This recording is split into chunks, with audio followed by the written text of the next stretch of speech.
오늘 말씀의 제목은 치사랑이라고 하는 제목으로 같이 여러분과 은혜를 나누고자 합니다.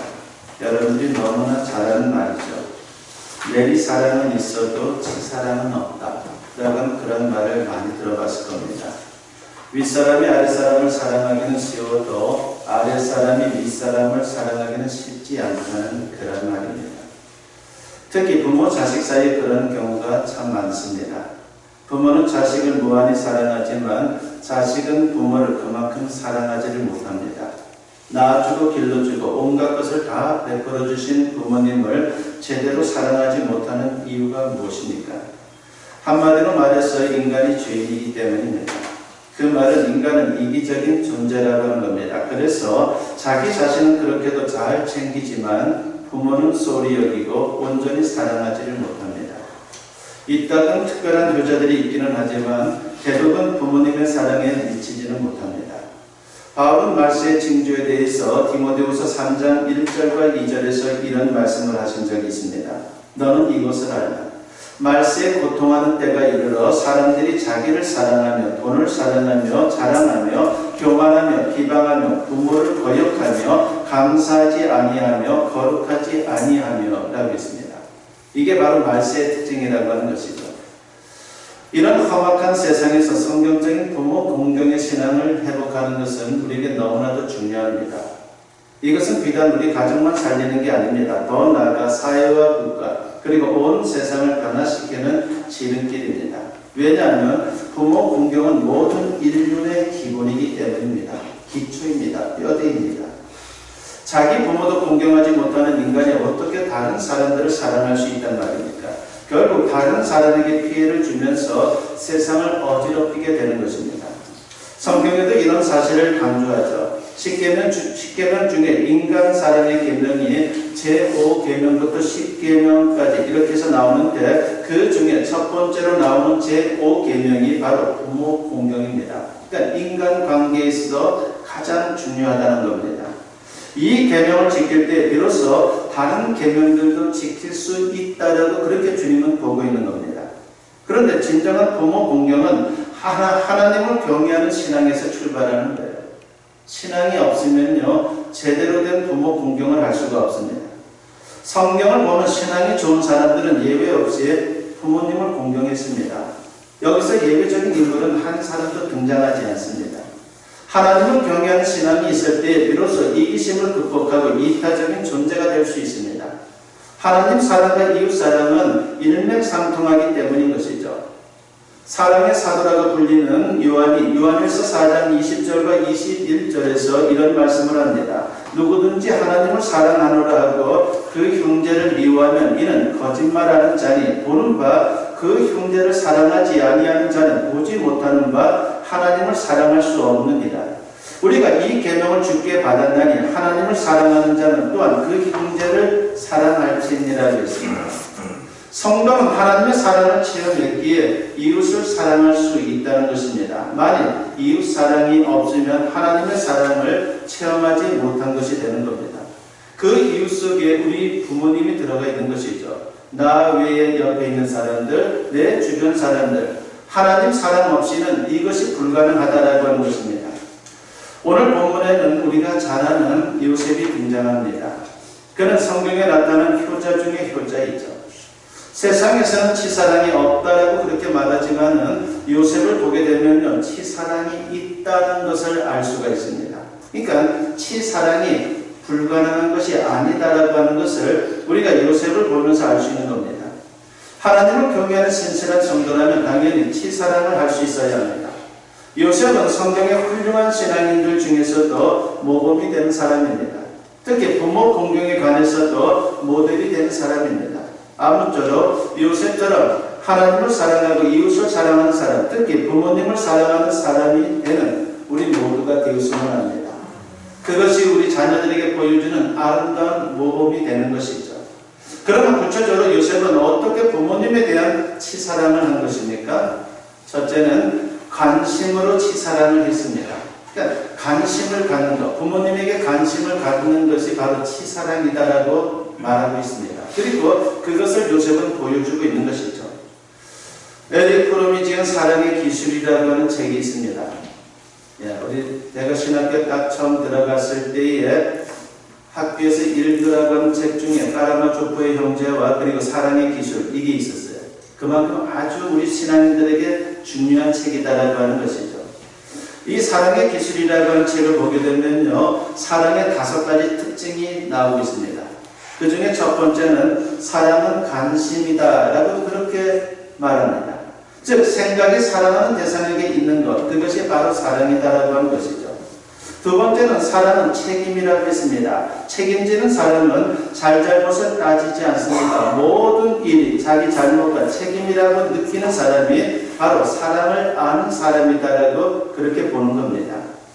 세 번째, 사랑은 존경이다라고 했습니다. 그래서 진정으로 사랑하면 상대를 높이고 자신을 낮추게 되는 겁니다. 유행가 가사 중에 이런 가사가 있죠. 그대 앞에만 서면 나는 왜 작아지는가? 라고 하는 가사. 그렇습니다. 사랑하면 자신은 작아지고 상대방은 커지는 거예요. 이것이 안 되면요, 진정으로 사랑하는 것이 아닌 것입니다. 상대방이 작아지고 자신이 커지면 그것은 사랑이 아니고 사랑이란 이름을 빌어서 상대를 도구화하는 것입니다. 사랑의 크기는 나의 작아짐의 크기와 비례합니다. 그래서 사랑이 아주 커지면 나중에는 자신이 완전히 사라지게 되는 것이죠. 왜 주님은 베들레헴 마구간 교회에서 태어날 정도로 작아지셨습니까? 우리를 너무 사랑하셨기 때문이에요. 너무 사랑하다 보니까 가장 낮은 자의 모습으로 이 땅에 오신 겁니다. 네 번째, 사랑은 이해라고 했습니다. 인간은 다 부족하기에 서로 이해해 주어야 합니다. 그래야지만이 우리가 제대로 인생을 살 수 있는 거죠. 이해하지 못하면요, 그것은 사랑이 될 수 없는 것이고, 그리고 결국은 갈등이 생기는 것이고 문제가 생길 수밖에 없는 겁니다. 다섯째, 사랑은 헌신이라고 했습니다. 유치한 사람은 상대방을 필요로 해서 사랑하지만 성숙한 사람은 상대방을 사랑해서 필요로 하는 겁니다. 이 5가지의 유명한 사랑의 정의를 한마디로 말하면 사랑은 성육신이다라고 그렇게 말할 수가 있습니다.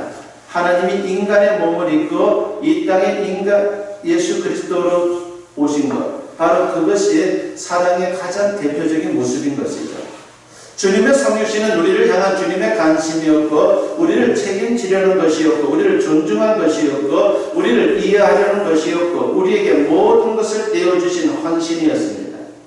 그 사랑을 깊이 마음에 새기고 그 사랑을 실천할 때에 다른 모든 축복도 뒤따라 오게 된다고 하는 것이 성경의 가르침입니다. 그러므로 부모님에 대한 치사랑은 관심으로 나타나는 거예요. 부모님에 대해서 관심을 갖지 않으면요, 그것은 주님이 원하는 성도의 모습이 될 수 없는 것이고 진정 내 스스로 복을 거둬차는 것과 똑같은 것입니다. 오늘 본문에 나오는 요셉은 늘 부모님께 관심을 기울인 그런 인생을 살았습니다. 요셉이 형들의 미움을 받아 애굽의 노예로 팔려갔죠. 세월이 흘러 하나님의 섭리로 요셉은 애굽의 총리가 됐는데 마침 흉년이 들었습니다. 애굽은 요셉의 지혜로 말미암아 미리 식량을 비축했기 때문에 전혀 문제가 없었습니다. 그 소문을 듣고 각국에서 식량을 사러 애굽으로 내려옵니다. 그때 가나안에서도 형제들이 애굽으로 양식을 사러 왔습니다. 처음에는 요셉이 자신의 정체를 감추고 형제들을 대합니다. 그러면서도 가장 중요한 아버지의 안부에 대해서 묻게 됩니다. 창세기 43장 27절에 보면 요셉이 그들의 안부를 물으며 이르되 너희 아버지 너희가 말하던 그 노인이 안녕하시냐 아직도 생존해 계시느냐라고 그렇게 안부를 묻습니다. 그가 비록 애굽에 떨어져 있었지만 오매불망 아버지를 생각하고 살았다는 것을 보여주는 것이죠. 형제들이 양식을 갖고 돌아갔다가 얼마 후에 또 양식이 떨어지자 다시 애굽으로 내려옵니다. 이번에는 자신의 정체를 밝힙니다.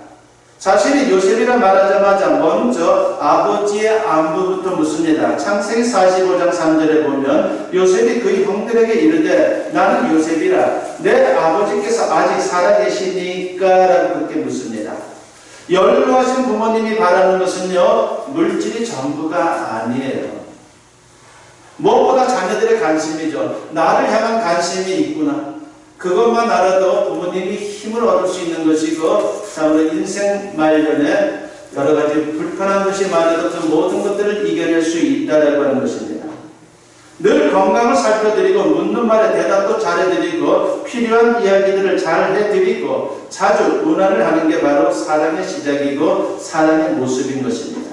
이런 모습을 우리가 보여드려야 되는 것입니다. 그것이 바로 주님의 뜻이고 그것이야말로 축복된 미래를 만들어가는 그런 아름다운 모습이 되는 겁니다.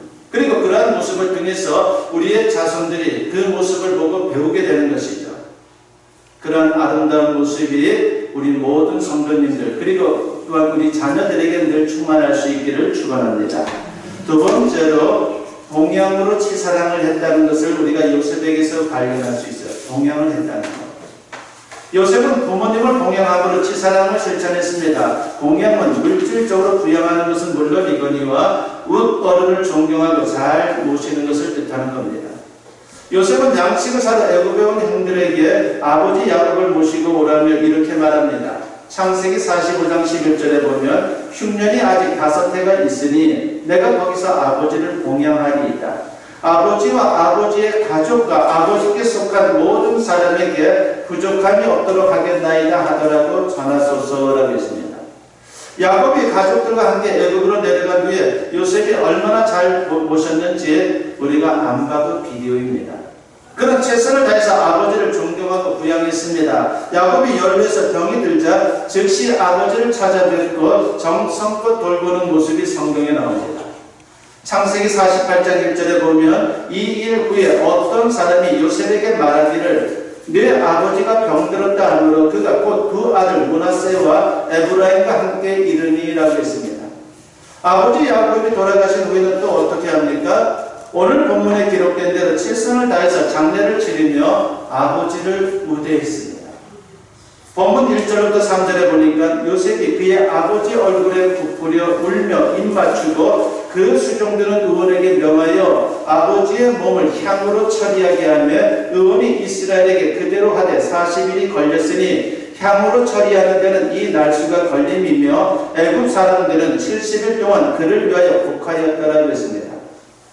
그 당시 바로왕이 죽으면요 72일 동안 곡을 했어요. 온 백성들이.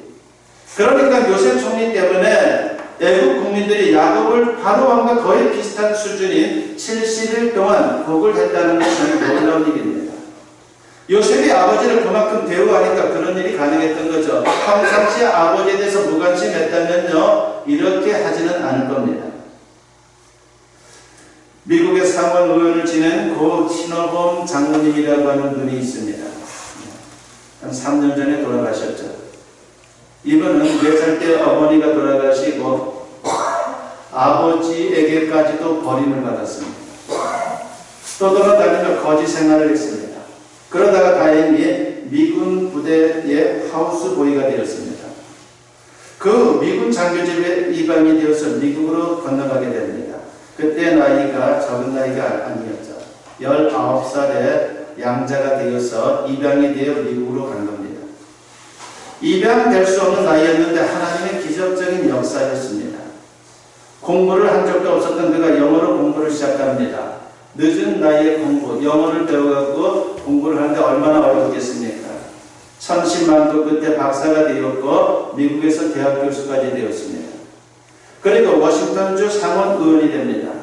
그렇게 하면서 한국에 방문하는 기회가 여러 번 생기면서 한국을 방문할 때마다 아버지가 생각났습니다. 왜 자기를 버렸는지 그 이유를 알고 싶었습니다.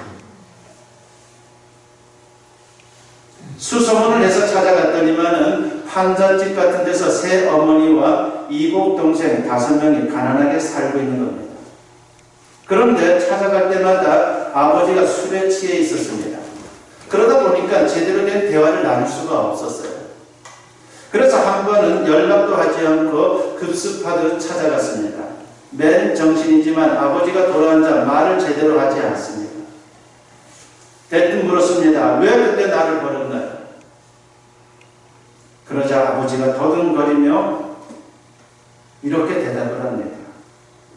자기 핏줄을 버리는 사람이 어디 있겠어? 그때 나는 모습으로 팔려갔단다. 머슴으로 팔려가면서 아들을 돌볼 수가 없어서 아들을 버린 것처럼 된 겁니다.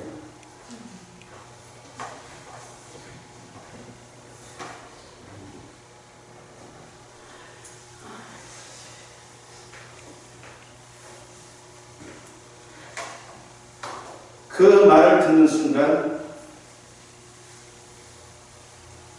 눈물이 쏟아졌습니다.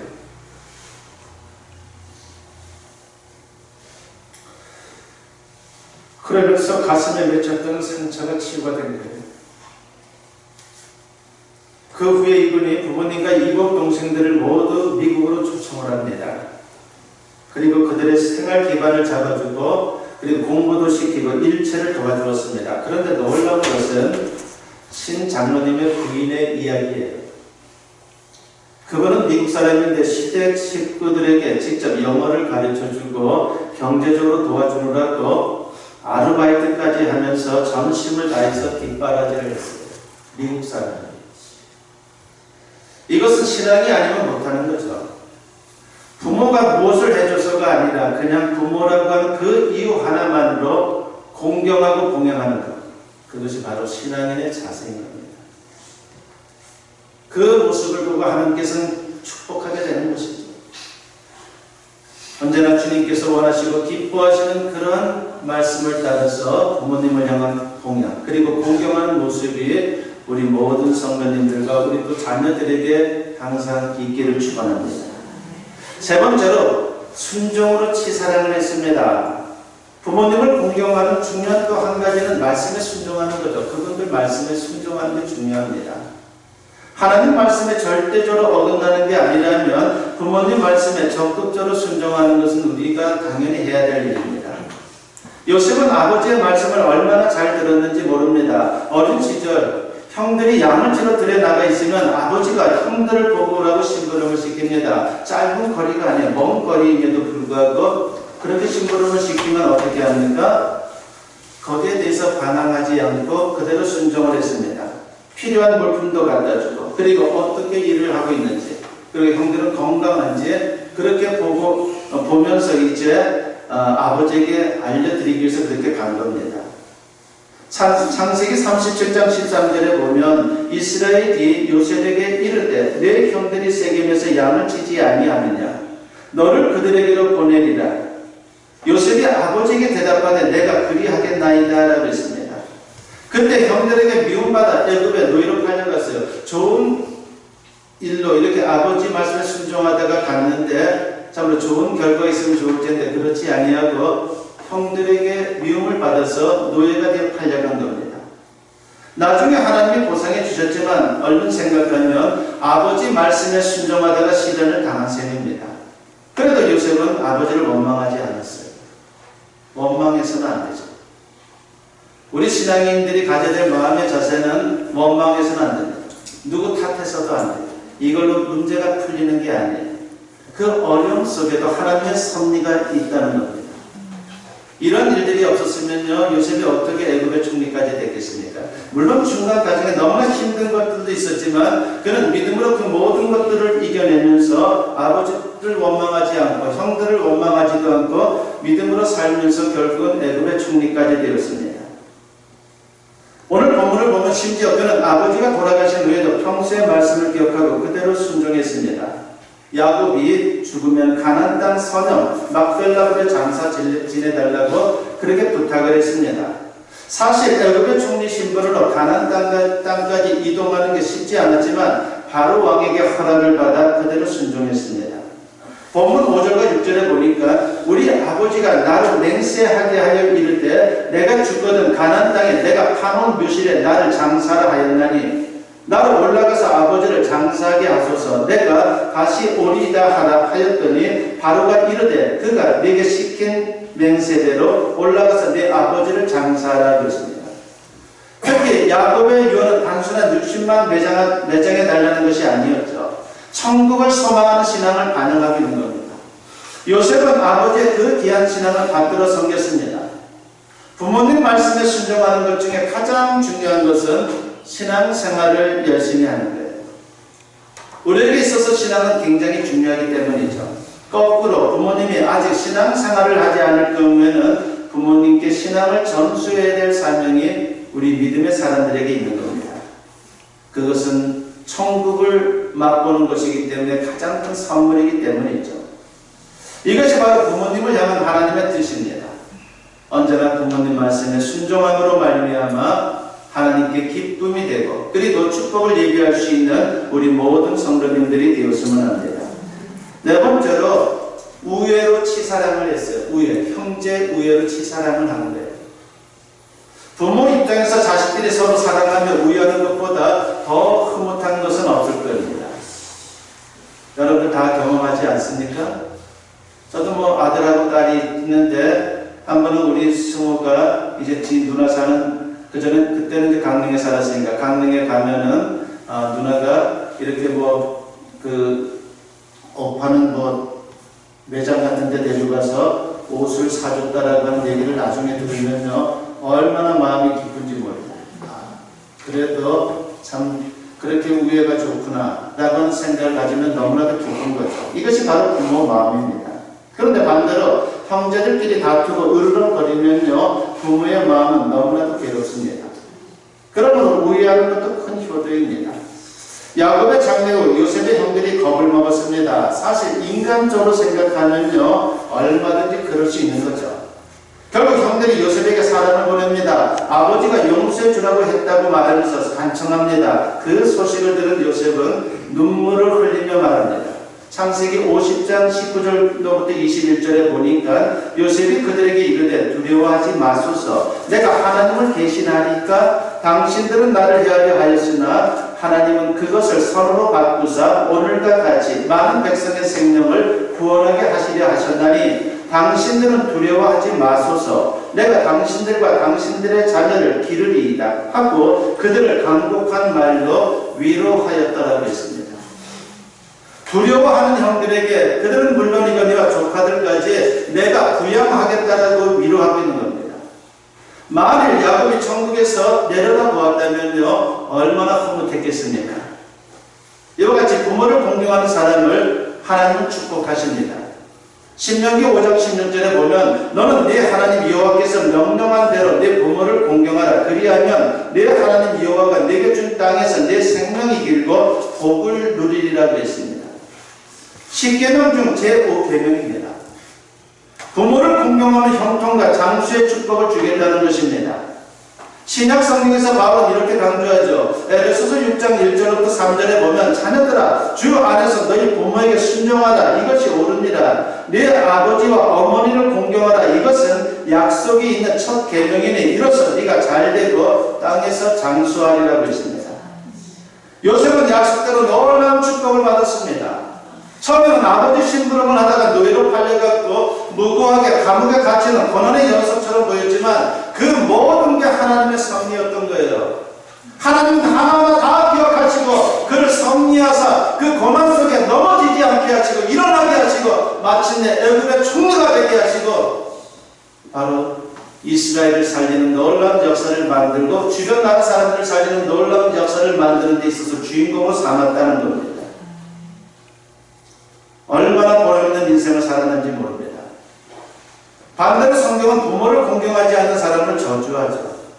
신명기 27장 16절에 보면 그의 부모를 경홀히 여기는 자는 저주를 받을 것이라 할 것이요 모든 백성은 아멘할지니라고 했습니다. 그리고 출애굽기 21장 15절에 보면 자기 아버지나 어머니를 치는 자는 반드시 죽일지니라고 했습니다. 심지어 이런 극단적인 표현까지 하면서 성경은 불효자를 경고합니다. 잠언 30장 17절에 보면 아비를 조롱하며 어미 순종하기를 싫어하는 자의 눈은 골짜기에 까마귀에게 쪼이고 독수리 새끼에게 먹히리라고 했습니다. 얼마나 엄청난 저주입니다. 그래서 우리 믿음의 사람들에게 부모 공경은 너무나도 소중한 거예요. 나를 위해서도 내 후손들을 위해서도 중요한 거죠. 우리 자녀들과 우리 후손들이 나의 모습을 보고 크는 겁니다. 결국 그것은 참으로 내 자손을 잘되게 하는 비결입니다. 어떨 때 내 부모로 하지만요 참으로 좋은 생각만 갖는 게 아니죠. 어떨 때는 손해본다는 생각을 가질 수도 있어요. 저도 인간이기 때문에 저는 뭐 형제입니다. 저희 형님이 있고 제가 있는데 어머니가 아픈 상황에서 어떻게 보면 제가 거의 다 어머니를 케어한다라고 말할 정도로 어머니를 돌보는 일에 참 집중을 많이 하는 편이죠. 그러다 보면 어떨 때는 저도 모르게 형에 대한 원망의 마음이 조금 싹틀 때가 있어요. 왜 나는 이 고생을 해야 되나? 근데 생각해보면 이렇게 할 수 있는 마음을 주신 게 또 감사하다는 생각이 들어요. 내 자녀들이 나의 모습을 보고 참으로 하나님 안에서 신앙을 갖는 생활 가운데에 부모를 공경하는 그 모습이 내 아이들에게 좋은 본이 되어 그들에게 축복된 인생을 만들어주는 것이라면 참으로 나는 보람이 있다는 생각을 갖죠. 또 다른 한편으로는 저는 부모님께 사랑의 빛을 얼마나 많이 줬는지 모릅니다. 부모님이 힘들어하고 누워있을 때에 저는 어린 시절에 병원에 갔을 때 제가 너무 아파갖고 기다리는 중에 어머니 무릎에 누워서 이렇게 있던 생각이 나요. 그때는 내가 너무 힘들어서 어머니 무릎에 기대어서 그렇게 지냈는데 이제는 어머니가 내 무릎에 기대어 지내는 그런 상황이 되었구나. 그때의 빛을 내가 갖고 있구나라는 생각에 또 보람을 갖습니다. 이것이 바로 인생인 거죠. 손해보는 인생은 결국은 없는 겁니다. 하나님 안에서 우리가 빚진 자이기 때문에 빚을 갚는 마음으로 부모님을 공경할 필요가 있는 것이고 또 주님의 말씀이고 축복이 또 거기에 있기 때문에 부모님을 공경해야 하는 겁니다. 오늘은 어버이 주일입니다. 부모님을 주신 은혜를 기억하면서 하나님께 감사하고 부모님을 공경하는 친사랑을 실천할 수 있는 우리 모든 성도님들이 되었으면 합니다. 그래서 하나님도 부모님도 기뻐하시고 우리도 행복하고 자자손손 하나님의 축복을 누릴 수 있는 저와 여러분 모두 될 수 있기를 주님의 이름으로 간절히 축원합니다.